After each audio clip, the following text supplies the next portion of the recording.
Beta, we will study about coagulation. Yes or no? It is the property of coagulation. Properties of क्या पढ़ रहे थे हम? Properties of colloidal solution. Properties of colloidal solution. तो उसमें हम पढ़ रहे थे coagulation के बारे में. coagulation बोलो बेटा, flocculation बोलो और प्रेसिपिटेशन बोलो, एक ही बात है. कोगुलेशन का मतलब क्या है? Settling down of colloidal particles is known as coagulation. देखो बेटा, हम दूध होता है, मिल्क लिक्विड होता है, अब वो कर्ड में कन्वर्ट हो जाता है, उसका क्या हो जाता है? कोगुलेशन. हमारी चोट लग जाती है, ब्लड फ्लो होता है, लेकिन थोड़ी देर के बाद वो ब्लड थिक हो जाता है, तो मीन्स वहाँ पे ब्लड क्या हो गया? कोगुलेट हो गया. अब बात आती है लायोफिलिक और लायोफोबिक में से कौन सा कोलोइड जल्दी कोगुलेट होगा. तो हमने देखा था कि in lyophilic colloid there will be strong affinity between dispersed phase and dispersion medium, while in case of lyophilic colloid strong affinity, and in lyophobic colloid there is weak affinity between dispersed phase and dispersion medium. Due to weak affinity, lyophobic colloid is easily coagulate. ओके, अब हम पढ़ेंगे methods to coagulate lyophobic colloid. Lyophobic colloid को हम कैसे coagulate कर सकते हैं? फर्स्ट ऑफ ऑल बेटा, हम लायोफोबिक कोलोइड को कोगुलेट करने के मेथड देख रहे हैं. फर्स्ट है हमारा इलेक्ट्रोफोरेसिस. इलेक्ट्रोफोरेसिस क्या था? The movement of colloidal particles under the influence of electric field. अगर कोलॉइड हमारा पॉजिटिव चार्ज है तो किधर माइग्रेट करेगा? नेगेटिव की तरफ. अगर कोलॉइड हमारा नेगेटिव तो किधर माइग्रेट करेगा? पॉजिटिव. अब अपोजिट चार्ज एक दूसरे के इफेक्ट को क्या कर देंगे? न्यूट्रलाइज. चार्ज न्यूट्रलाइज हो गया तो हमारा जो लायोफोबिक कोलॉइड है वो क्या हो जाएगा? कोगुलेट हो जाएगा. ठीक है. दूसरा मेथड था बेटा म्यूचुअल कोगुलेशन. म्यूचुअल कोगुलेशन में क्या था? Mixing of two oppositely charged colloid, एक पॉजिटिव कोलॉइड एक नेगेटिव कोलॉइड. अब ये पॉजिटिव इस नेगेटिव को काउंटर बैलेंस करेगा, ये नेगेटिव इस पॉजिटिव को. चार्ज क्या हो गया? न्यूट्रलाइज. तो इसका क्या हो जाएगा? कोगुलेशन. Third, boiling. अगर हम बॉयल करते रहेंगे बेटा, तो बॉयल करते रहेंगे तो इसका चार्ज जो इसके सरफेस पे ये अलग हो जाएगा. अब जो लेयर इसके ऊपर एब्जॉर्ब हुई थी वो अलग हो गई, मीन्स हमने चार्ज को न्यूट्रलाइज कर दिया, तो पार्टिकल्स क्या हो गई? हैवी. तो नीचे जाके क्या हो जाएंगे? सेटल्ड हो जाएंगे. सेटल्ड हो जाएंगे इट मीन्स उसका क्या हो जाएगा? कोगुलेशन हो जाएगा. नेक्स्ट मेथड हमने पढ़ा था परसिस्टेंट डायलिसिस. ओके बेटा, dialysis is the technique which is used for the purification of colloidal solution. Yes और नो? की थी ना हमने बेटा. स्मॉल अमाउंट में electrolyte is necessary for a colloidal salt to stable. अगर वो स्मॉल अमाउंट में इलेक्ट्रोलाइट चाहिए, अगर वो इलेक्ट्रोलाइट नहीं होगा तो हमारा कोलॉइडल सॉल्यूशन क्या हो जाएगा? कोगुलेट हो जाएगा. Addition of excess electrolyte. देखो, सिल्वर आयोडाइड का प्रेसिपिटेट बना, ये आयोडीन एक्सेस में था. अब ये आयोडीन इस के प्लस को क्या करेगा? अट्रैक्ट. तो इस के प्लस ने इस आई माइनस को न्यूट्रलाइज कर दिया. अब बेटा चार्ज न्यूट्रलाइज हो गया, तो एक्सेस इलेक्ट्रोलाइट डालने की वजह से ये क्या हो जाएगा? कोगुलेट हो जाएगा. क्या हो जाएगा? कोगुलेट हो जाएगा. ठीक है.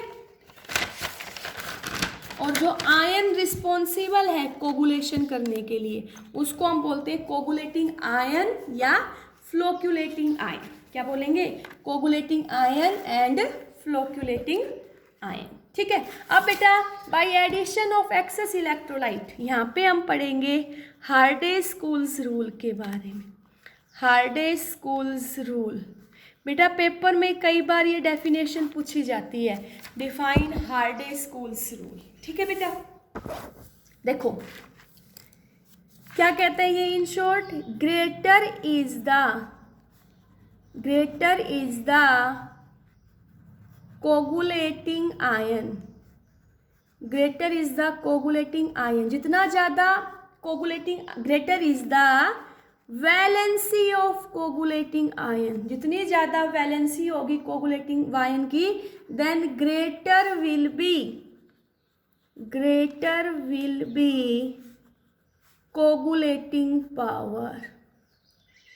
ठीक है. हार्डे-स्कूल्स रूल कहते हैं जितनी ज़्यादा कोगुलेटिंग आयन की वैलेंसी होगी उतनी ही ज़्यादा क्या होगी?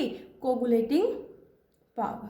Okay, higher will be the valency then higher will be coagulating power. देखो बेटा, जैसे मैं तुम्हें ये कहूँ कि तुम्हारे पास कोई पॉजिटिवली चार्ज्ड कोलोइड है, पॉजिटिवली चार्ज्ड कोलोइड, ओके, और मैंने तुम्हें क्या दिया, मैंने तुम्हें कहा कि बताओ किसकी कोगुलेटिंग पावर ज़्यादा होगी, कोगुलेटिंग पावर, या मैं तुमसे बोलूँ बेटा फ्लोक्यूलेटिंग पावर, एक ही बात है, ठीक है। जैसे मैंने तुम्हें दिया बेटा पॉजिटिव चार्ज कोलोइड था, मैंने तुम्हें एग्जांपल दिया Na3PO4, Na2SO4, NaCl, ठीक है। मैं तुमसे कहूँ इनमें से तुम ये बताओ किसकी कोगुलेटिंग पावर ज़्यादा होगी, तो पॉजिटिव कोलोइड है, तो पॉजिटिव कोलोइड का कोगुलेशन करने के लिए हम की क्या चाहिए, नेगेटिव चार्ज चाहिए। तो यहाँ से देखो ये डिसोशिएट होगा तो क्या बनेगा 3Na positive PO4 3 negative, 2Na positive SO4 2 negative, Na plus Cl minus, तो यहाँ नेगेटिव ये part, negative part, negative part, यहाँ नेगेटिव पार्ट की वैलेंसी 3, यहाँ 2, यहाँ 1। फिर मैंने तुम्हें बताया था अभी, देखो बेटा हार्डे-स्कूल्स रूल क्या था, greater is the valency, greater is the valency of coagulating ion then greater will be coagulating power. अब वैलेंसी किस में ज़्यादा है, PO4 3 माइनस में, तो कोगुलेटिंग पावर भी किसकी ज़्यादा होगी, PO4 3 माइनस की, फिर SO4 2 माइनस की, और फिर Cl माइनस की। पता चला ऐसा क्यों हुआ, क्योंकि हमारे पास पॉजिटिव कोलोइड है, क्या पॉजिटिव कोलोइड, इसको कौन न्यूट्रलाइज करेगा, नेगेटिव कोलोइड, कौन नेगेटिव कोलोइड, ठीक है। तो इसका कोगुलेशन करने के लिए हम नेगेटिव कोलोइड डालेंगे, नेगेटिव इलेक्ट्रोलाइट। अब उस नेगेटिव इलेक्ट्रोलाइट की जितनी ज़्यादा वैलेंसी होगी उतनी ही ज़्यादा उसकी कोगुलेटिंग पावर होगी। जैसे मैं तुम्हें यूँ कह दूँ कि तुम्हारे पास नेगेटिवली चार्ज्ड कोलोइड है, नेगेटिवली चार्ज्ड कोलोइड, ठीक है, and arrange them in order of coagulating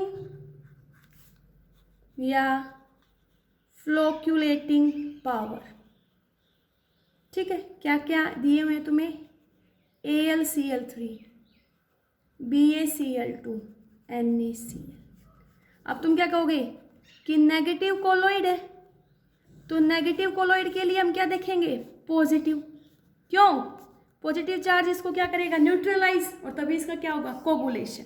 तो यहाँ देखो बेटा AlCl3 डिसोशिएट होगा Al3 plus 3Cl minus, Ba2 plus 2Cl minus, Na plus Cl minus, ठीक है।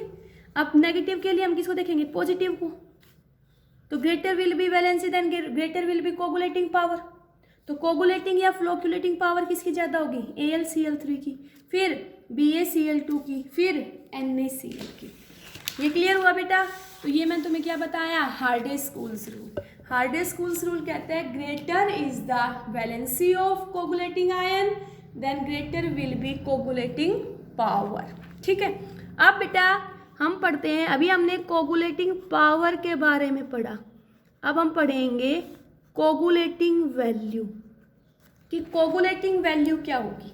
देखो कोगुलेटिंग वैल्यू क्या होगी बेटा, कि भाई मिनिमम हमें कितना अमाउंट चाहिए इलेक्ट्रोलाइट का, minimum amount of electrolyte which is required to precipitate a sol in 2 hour. किसी भी कोलोइडल सॉल्यूशन को कोगुलेट करने के लिए हमें इलेक्ट्रोलाइट की कितनी कंसंट्रेशन चाहिए, तो वो क्या होगी, कोगुलेटिंग वैल्यू। कोगुलेटिंग वैल्यू क्या होगी, minimum concentration of electrolyte, minimum concentration of electrolyte in millimole, बेटा याद रखना किसमें, millimole per litre required to precipitate a sol in 2 hour. वो क्या होगी, कोगुलेटिंग वैल्यू। कोगुलेटिंग वैल्यू क्या है, कि हमें कोगुलेशन करने के लिए मिनिमम कंसंट्रेशन इलेक्ट्रोलाइट की मिलीमोल पर लीटर में कितनी चाहिए, जो सोल को प्रेसिपिटेट कर दे, कितनी देर में, 2 घंटे में, वो हमारे क्या होगी, कोगुलेटिंग वैल्यू। बेटा एक चीज ध्यान रखना, जिसकी कोगुलेटिंग पावर ज़्यादा होगी, कोगुलेटिंग पावर ज़्यादा होगी, उसकी कोगुलेटिंग वैल्यू कम होगी, उसकी कोगुलेटिंग वैल्यू कम होगी। Means coagulating power is inversely proportional to coagulating value. समझ आया? देखो जैसे मैं ये कहूँ तुम्हें कि तुम्हारे पास एक नेगेटिव कोलोइड है, नेगेटिव कोलोइड, ठीक है, और तुम्हें इसको कोगुलेट करना है, ठीक है, और मैंने तुम्हें दिया कि तुम्हारे पास AlCl3 है, BaCl2 है, NaCl है, ठीक है, और मैं तुमसे ये कहूँ कि तुम मुझे इसकी कोगुलेटिंग पावर बताओ, कोगुलेटिंग पावर बोलो या फ्लोक्यूलेटिंग पावर, बेटा बोथ आर सेम, और कहूँ मैं तुम इनकी कोगुलेटिंग वैल्यू बताओ। तो कोगुलेटिंग पावर देखने के लिए तुम क्या देख लोगे, Hardy-schools rule, Hardy-schools rule. Hardy-schools rule क्या कहता था, greater is the valency, greater is the valency of ion then greater will be it's coagulating power. Yes और नो? हार्डे-स्कूल्स रूल यही तो कह रहा था बेटा, क्या, greater the valency of flocculating ion, greater is the valency of flocculating ion, then greater is coagulating power, greater is coagulating power। तो यहाँ देखो नेगेटिव कोलोइड है, तो नेगेटिव कोलोइड को कोगुलेट करने के लिए हम क्या देखेंगे, पॉजिटिव पॉजिटिव चार्ज देखेंगे।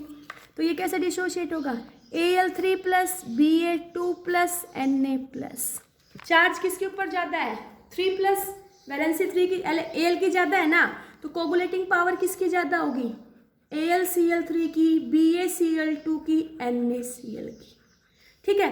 कोगुलेटिंग वैल्यू, अब तुम्हें पता है coagulating power is inversely proportional to coagulating value, तो कोगुलेटिंग वैल्यू क्या लिख दोगे, NaCl, BaCl2, AlCl3। ये क्यों लिखा बेटा, देखो मैं इसको एक्सप्लेन कर रही हूँ। ये मानो कि जिस नेगेटिव कोलोइड का तुम्हें कोगुलेशन करना था, इसके ऊपर तुम्हारे पास चार्ज है 6 नेगेटिव चार्ज। इस 6 नेगेटिव चार्ज को कोगुलेट करने के लिए तुम्हें ये कितने चाहिए, 2 चाहिए, और ये कितना चाहिए, 6 चाहिए, और ये कितना चाहिए, ये हमें चाहिए बेटा 3, ठीक है। तो सबसे ज़्यादा अमाउंट में कौन चाहिए, NaCl, तो कोगुलेटिंग वैल्यू किसकी ज़्यादा होगी, NaCl की, फिर BaCl2 की, फिर AlCl3 की, ठीक है। दूसरा अगर मैं तुम्हें ये कहूँ कि तुम्हारे पास पॉजिटिव कोलोइड है, क्या है, पॉजिटिव कोलोइड, और इस पॉजिटिव कोलोइड को तुम्हें कोगुलेट करना है, ठीक है, और इसमें तुम्हें वही क्वेश्चन बेटा सेम, कोगुलेटिंग पावर और कोगुलेटिंग वैल्यू बतानी है। एक मैंने तुम्हें दे दिया FeCN6 4 माइनस, एक मैंने तुम्हें दे दिया Na3PO4, Na2SO4, NaCl, positive colloid है, तो इसको कोगुलेशन करने के लिए हम क्या देखेंगे, नेगेटिव चार्ज, यस और नो, तो FeCN6 पे 4 नेगेटिव, PO4 पे 3 negative, Cl negative, SO4 2 negative. अब हमें पता है बेटा कि जितना ज़्यादा वैलेंसी होगी उतनी ज़्यादा कोगुलेटिंग पावर होगी, तो यहाँ से कोगुलेटिंग पावर सबसे ज़्यादा किसकी होगी, जिसके ऊपर वैलेंसी ज़्यादा, पॉजिटिव चार्ज है तो किसकी वैलेंसी देखेंगे, नेगेटिव चार्ज की, तो सबसे ज़्यादा कोगुलेटिंग पावर किसकी होगी, FeCN6 4 माइनस की, FeCN6 4 माइनस की, और उसके बाद किसकी होगी बेटा, Na3PO4, फिर Na2SO4, फिर NaCl। ये हमने देखी कोगुलेटिंग पावर। फिर तुमसे कहेंगे कोगुलेटिंग वैल्यू बताओ, क्या बताओ, कोगुलेटिंग वैल्यू। तो अबे हमें पता है coagulating value is inversely proportional to coagulating power, तो इसका क्या कर दोगे, रिवर्स। तो वो तुम्हारे पास क्या आ जाएगी, कोगुलेटिंग वैल्यू। कोगुलेटिंग वैल्यू क्या होती है बेटा, कि हमें मिलीमोल पर लीटर में इलेक्ट्रोलाइट की मिनिमम कंसंट्रेशन कितनी चाहिए जो कोगुलेट कर दे एक सोल को 2 घंटे में, उसको हम क्या बोलेंगे, कोगुलेटिंग वैल्यू। ओके, तो ये हमने कोगुलेशन किया था बेटा लायोफोबिक कोलोइड का। अब हम पढ़ेंगे coagulation of lyophilic colloid. Coagulation of lyophilic colloid, ठीक है। अब हम देखेंगे कि जो लायोफिलिक कोलोइड है उनका कोगुलेशन कैसे करेंगे। तो अब हमें पता है बेटा लायोफिलिक कोलोइड्स में strong affinity between dispersed phase and dispersion medium, ठीक है। Strong affinity between dispersed phase and dispersion medium, that's why it is more stable than lyophobic colloid. It will be more stable than lyophobic colloid, ठीक है। मोर stable है। अब बेटा ये stable ज्यादा क्यों है, why lyophilic colloid is more stable, तो first due to charge on colloidal particle, and दूसरा second due to solvation of colloidal particle. Due to these 2 reasons lyophilic colloid is more stable, ठीक है बेटा। Lyophilic colloids में extensive solvation होता है, तो extensive solvation होता है इस वजह से ये क्या हो जाता है, ज़्यादा स्टेबल है। अब हमें इसका कोगुलेशन करना है, तो कोगुलेशन करना है तो बेटा इसका कोगुलेशन करने के लिए 2 मेथड्स हो सकते हैं। एक तो क्या करेंगे बेटा, बाय रिमूवल ऑफ चार्ज,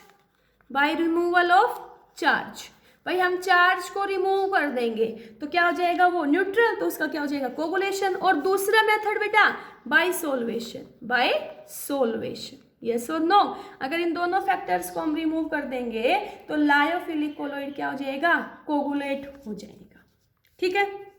अब बात आती है, फर्स्ट हम देखेंगे रिमूवल ऑफ चार्ज कैसे करेंगे। तो removal of charge is done by adding electrolyte.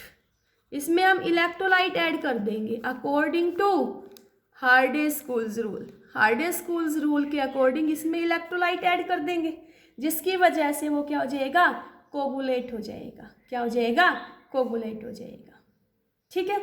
एक तो हम क्या करेंगे बेटा, चार्ज को रिमूव करेंगे बाय एडिंग इलेक्ट्रोलाइट। क्या करेंगे, बाय एडिंग इलेक्ट्रोलाइट, और इलेक्ट्रोलाइट डालने से वो उसका चार्ज क्या हो जाएगा, न्यूट्रलाइज, और वो क्या हो जाएगा, कोगुलेट हो जाएगा, ठीक है। दूसरा बेटा बाय रिमूवल ऑफ सोल्वेशन। देखो हमारे पास डिस्पर्स्ड फेज है और डिस्पर्जन मीडियम, ओके। इन दोनों के बीच में स्ट्रॉन्ग एफिनिटी है, क्यों, क्योंकि ये लायोफिलिक कोलोइड है। स्ट्रॉन्ग एफिनिटी है मीन्स यहाँ पे एक्सट्रीमली सोल्वेशन है इसका, एक्सट्रीमली सोल्वेशन बाय वाटर, ठीक है। लेकिन अगर मैं यहाँ पे डिस्पर्जन मीडियम एक नया सॉल्वेंट ऐड कर दूं, न्यू सॉल्वेंट ऐड कर दिया, वो क्या तो हमने इसमें अल्कोहल ऐड किया या एसीटोन, ठीक है। तो ये नया सॉल्वेंट डालने से इस सॉल्वेंट और इस डिस्पर्स्ड फेज में क्या बन जाएगी, नई इंटरेक्शंस बनना स्टार्ट हो जाएंगी। नई इंटरेक्शंस बन जाएंगी तो बेटा जो ये पुरानी इस डिस्पर्जन मीडियम के साथ इसकी एफिनिटी थी वो क्या हो जाएगी, वीक हो जाएगी। क्या हो जाएगी, वीक। मीन्स इसकी वजह से, इस नए सॉल्वेंट के डालने की वजह से जो पहले इसका सॉल्वेशन था इस डिस्पर्जन मीडियम वाटर के साथ, वो क्या हो गया, ब्रेक हो गया। तो इसका क्या हो जाएगा, कोगुलेशन। तो हमने क्या कहा, by adding new solvent, new solvent क्या ऐड किया, like alcohol and acetone, alcohol and acetone, then its solvation breaks, its solvation breaks, then its coagulation will occur, then its coagulation will occur, उसकी वजह से इसका क्या हो गया, coagulation हो गया। समझ आया। लायोफिलिक कोलोइड्स मोर स्टेबल है लायोफोबिक कोलोइड से। एक तो बेटा सोल्वेशन, दूसरा चार्ज। तो इनको कोगुलेट करने के लिए हम क्या करेंगे, चार्ज को रिमूव करेंगे और सोल्वेशन को। चार्ज को रिमूव करेंगे बाय एडिंग इलेक्ट्रोलाइट, वहाँ पे हार्डे-स्कूल्स रूल फॉलो करेगा। और डिस्पर्स्ड फेज और डिस्पर्जन मीडियम में स्ट्रॉन्ग एफिनिटी, तो इसकी सोल्वेशन को दूर करने के लिए हम इसमें दूसरा सोलवेंट डालेंगे, जिसकी वजह से इन दोनों की एफिनिटी वीक हो जाएगी, तो ये हमारा कोलोइडल सॉल्यूशन कोगुलेट कर जाएगा। क्लियर हुआ ये। अब आगे देखो बेटा, अब हम पढ़ेंगे प्रोटेक्टिव कोलोइड के बारे में। ओके, मीन्स हम पढ़ेंगे protection of colloid, protection of colloid. ठीक है बेटा। अब हमें पता है लायोफिलिक कोलोइड जो है ना वो मोर स्टेबल है as compare to lyophobic colloid. Yes और नो। अभी हमने देखा lyophilic colloid is more stable than lyophobic colloid. ठीक है, क्यों भाई, क्योंकि लायोफिलिक कोलोइड में स्ट्रॉन्ग एफिनिटी है डिस्पर्स्ड फेज और डिस्पर्जन मीडियम के बीच में, और लायोफोबिक कोलोइड में क्या है, वीक एफिनिटी है। और लायोफिलिक कोलोइड इजीली कोगुलेट नहीं होते as compare to lyophobic, because in case of lyophobic colloid there will be weak affinity between dispersed phase and dispersion medium, then it's, देखो बेटा क्या होता है, लायोफोबिक कोलोइड में डिस्पर्स्ड फेज और dispersion medium दोनों के बीच में वीक एफिनिटी है। क्या है, वीक एफिनिटी। तो अब इसका कोगुलेशन करने के लिए हम क्या कर देते हैं, small amount of electrolyte is added, small amount of electrolyte is added from outside. बाहर से हम क्या कर देंगे, स्मॉल अमाउंट में इलेक्ट्रोलाइट इसके ऊपर डाल देंगे, तो इसका क्या हो जाएगा, कोगुलेशन। क्या हो जाएगा, कोगुलेशन। लेकिन लायोफिलिक कोलोइड को कोगुलेट करना इजी नहीं है। क्यों, क्योंकि लायोफिलिक कोलोइड्स में क्या है, स्ट्रॉन्ग एफिनिटी है between dispersed phase and dispersion medium. इस वजह से बेटा जो लायोफोबिक कोलोइड है, लायोफोबिक कोलोइड, इसके कोगुलेशन को प्रिवेंट करने के लिए इसके ऊपर हम क्या डालते हैं, लायोफिलिक कोलोइड। ओके, तो यहां से क्लियर हो गया, lyophilic colloid is used as a protective colloid to prevent the coagulation of lyophobic colloid. Clear हुआ।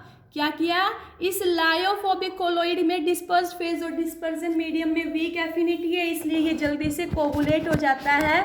तो इसके कोगुलेशन को प्रिवेंट करने के लिए हम लायोफोबिक कोलोइड के ऊपर लायोफिलिक कोलोइड की क्या करते हैं, प्रोटेक्टिव कवरिंग बनाएंगे। ठीक है, तो इसको हम बोल देते हैं प्रोटेक्शन। क्या बोलेंगे, protection. The process of protecting the lyophobic colloid from coagulation by addition of lyophilic colloid is known as protection। ठीक है, तो यहां से क्लियर हो गया कि lyophilic colloid is used as a protective colloid. Lyophilic colloid को कैसे यूज करते हैं, प्रोटेक्टिव कोलोइड। ठीक है, अब बेटा अलग अलग लायोफिलिक कोलॉइड्स की अलग अलग प्रोटेक्टिव पावर होगी, यस और no? Then their protective power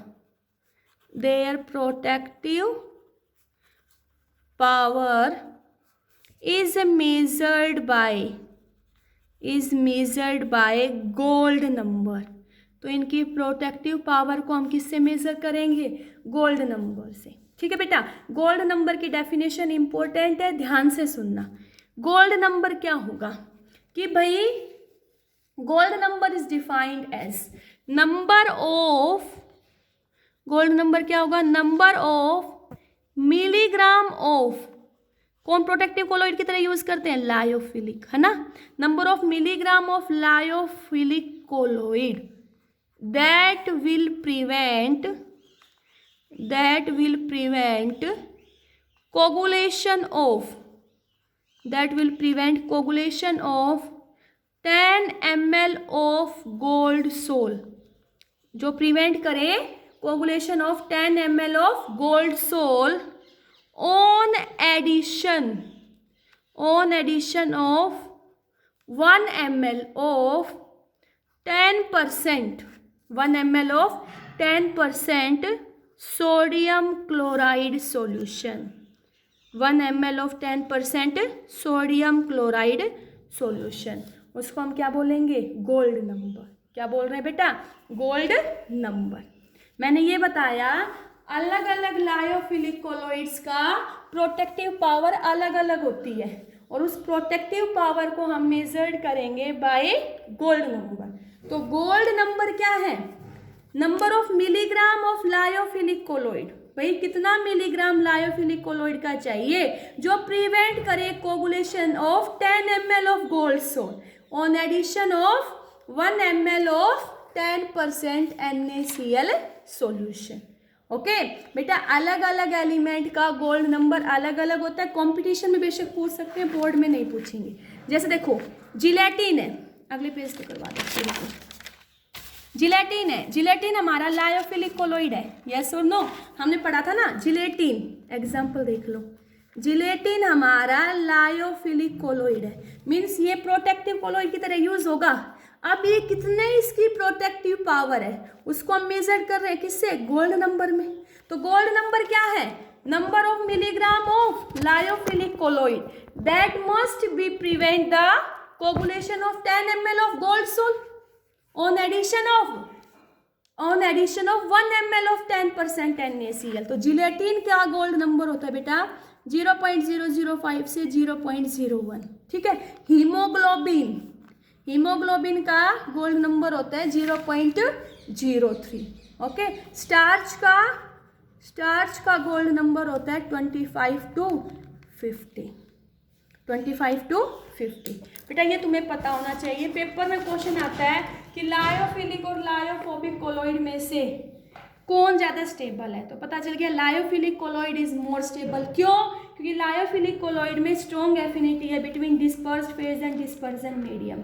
lyophilic और लायोफोबिक कोलॉइड में से किसको प्रोटेक्टिव कोलॉइड की तरह यूज करेंगे? तो हम कहेंगे lyophilic colloid is used as a protective colloid to prevent the coagulation of lyophobic colloid. Yes or no? Because in them there is strong affinity between dispersed phase and dispersion medium। और बेटा हर element की, हर lyophilic element की protective power अलग अलग होती है, तो उसको रिप्रेजेंट करेंगे हम in terms of gold number. तो गोल्ड नंबर क्या है? The amount of gold number हमारी क्या है? Number of milligram of lyophilic colloid that will just prevent the coagulation of 10 ml of gold sol on addition of 1 ml of 10% NaCl solution। वो हमारा क्या होगा? Gold number. बेटा अलग अलग लायोफिलिक एलिमेंट्स का गोल्ड नंबर अलग अलग है। जैसे हमने बात किया जिलेटिन का गोल्ड नंबर है 0.005 to 0.01, हीमोग्लोबिन 0.03, स्टार्च 25 to 50। तो ये क्या है? Gold number. ओके, क्लियर हुआ? बस बेटा तुम्हारे दो टॉपिक बचे हैं, एक तो इमल्शन, दूसरा एप्लीकेशन ऑफ कोलॉइड्स। वो पढ़ा के ये चैप्टर तुम्हारा कंप्लीट हो जाएगा। Okay, thank you.